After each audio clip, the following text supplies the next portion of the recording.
Happy birthday to my brother Gene and Jason and my nephew.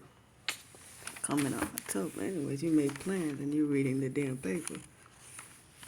And it says,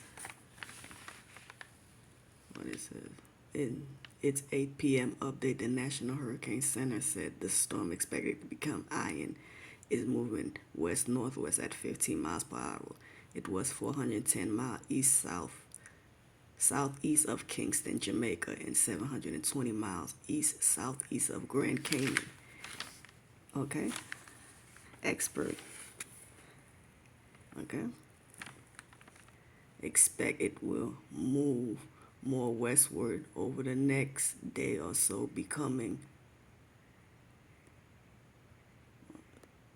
before turning back west-northward, northwest, and then northwest over the weekend and Monday.